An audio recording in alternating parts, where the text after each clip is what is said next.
અમેરિકાની ઇકોનોમી અને ખાસ તો જોબ માર્કેટ રિકવરી દર્શાવી રહ્યા હોય તેવા એક પછી એક સંકેતો મળી રહ્યા છે.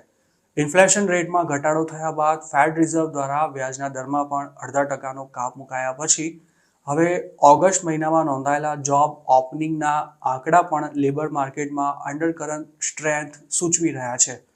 બ્યુરો ઓફ લેબર સ્ટેટિસ્ટિક્સ દ્વારા રિલીઝ કરાયેલા રિપોર્ટ અનુસાર ઓગસ્ટ મહિનામાં અમેરિકામાં 8.04 મિલિયન જોબ ઓપનિંગ્સ નોંધાઈ હતી, જ્યારે જુલાઈમાં આંકડો 7.71 મિલિયન જેટલો રહ્યો હતો. BLSના આંકડા એવું પણ દર્શાવે છે કે હાલ યુએસમાં નોકરી શોધી રહેલા પ્રતિ 10 વ્યક્તિ સામે 11 જોબ્સ અવેલેબલ છે, પરંતુ જેટલા લોકો નોકરી છોડી રહ્યા છે તેની સામે તેટલા પ્રમાણમાં ભરતી નથી થઈ રહી. ઓગસ્ટ મહિનામાં નવા હાયરિંગનો આંકડો 5.317 મિલિયન રહ્યો હતો અને ખાસ તો હોટેલ્સ, રેસ્ટોરાં તેમજ બાર્સમાં હાયરિંગ ઘટી રહ્યું છે. આ ઉપરાંત 10થી 49 લોકોનો સ્ટાફ ધરાવતી નાની કંપની તેમજ ફર્મમાં પણ હાયરિંગ ઘટ્યું હોવાનું આ રિપોર્ટમાં જણાવાયું હતું.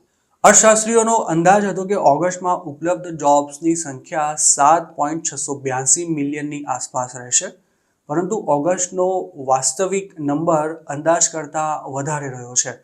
ઉલ્લેખનીય છે કે જોબ માર્કેટમાં જોવા મળી રહેલી નરમાઈને ધ્યાનમાં રાખતા ફેડ રિઝર્વે ગયા મહિને 4 વર્ષમાં પહેલીવાર વ્યાજના દરમાં અડધા ટકાનો ઘટાડો કર્યો હતો.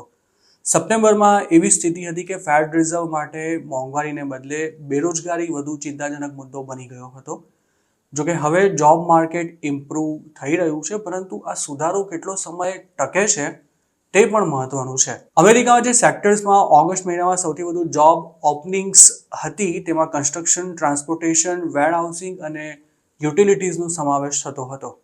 આ સિવાય સ્ટેટ્સ અને લોકલ ગવર્મેન્ટમાં પણ જોબ્સની સંખ્યા વધી હતી, પરંતુ તેની સામે ફાઇનાન્સ, આર્ટ્સ અને એન્ટરટેનમેન્ટ જેવા સેક્ટર્સમાં નોકરીઓની સંખ્યા ઘટી હતી.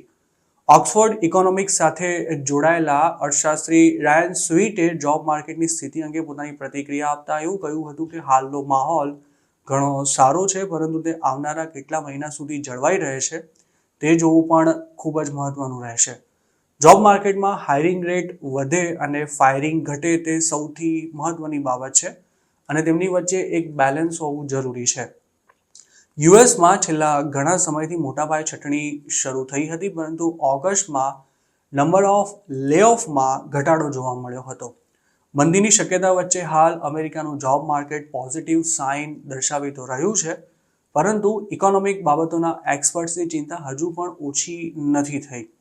ઓગસ્ટમાં 1.6 મિલિયન વર્કર્સને નોકરીમાંથી રૂખસદ આપવામાં આવી હતી અને જુલાઈની સરખામણીએ આ પ્રમાણ ભલે ઘટ્યું હતું, પરંતુ આવનારા સમયમાં આ ટ્રેન્ડ યથાવત રહેશે કે કેમ તેની કોઈ ખાતરી નથી. અમેરિકામાં હાલ જેટલા લોકો નોકરી શોધી રહ્યા છે કે પછી નોકરી ગુમાવી રહ્યા છે તેની સામે હાયરિંગનું પ્રમાણ હજુ પણ ઓછું છે. હાયરિંગની પ્રક્રિયા ધીમી પડવા પાછળ ઘણા કારણો જવાબદાર છે, જેમાં કોર્પોરેટ પ્રોફિટ માર્જિનમાં થયેલા ઘટાડા ઉપરાંત ઇલેક્શનના સમયે પ્રવર્તી રહેલી અસ્થિરતા પણ જવાબદાર છે. આ સિવાય હેલ્થકેર, હોસ્પિટાલિટી તેમજ ટુરિઝમ જેવા સેક્ટર્સમાં ઓવર હાયરિંગની સ્થિતિ જોવા મળી રહી છે, જેમાં ગમે ત્યારે કરેક્શન પણ આવી શકે છે. અમેરિકાની ફેડરલ રિઝર્વે પણ તાજેતરમાં જ વ્યાજના દરમાં જે અડધા ટકાનો ઘટાડો કર્યો છે અને 2024ના અંત સુધીમાં તેમાં હજુ પણ અડધાથી 1% ઘટાડો થવાની શક્યતા છે, પરંતુ વ્યાજના દરમાં થયેલા ઘટાડાની ઇકોનોમી પર અસર દેખાતા હજુ પણ થોડી વાર લાગી શકે છે. જોબ માર્કેટની સ્થિતિ કેવી છે તેનો અંદાજ એ વાતથી પણ આવતો હોય છે કે કેટલા લોકો દર મહિને સ્વૈચ્છિક રીતે જોબ્સ છોડી રહ્યા છે. લેટેસ્ટ આંકડાની વાત કરીએ તો ઓગસ્ટમાં સ્વૈચ્છિક રીતે જોબ છોડનારા લોકોની સંખ્યા 3 મિલિયનની આસપાસ રહી હતી, જે સપ્ટેમ્બર 2020થી સૌથી નીચલા સ્તરે છે. સ્વૈચ્છિક રીતે જોબ છોડતા લોકોની સંખ્યા ત્યારે જ ઘટતી હોય છે જ્યારે લોકોને નવી જોબ જલ્દી નહીં મળે તેવો ડર હોય, અને યુએસમાં હાલ કંઈક આવું જ જોવા મળી રહ્યું છે.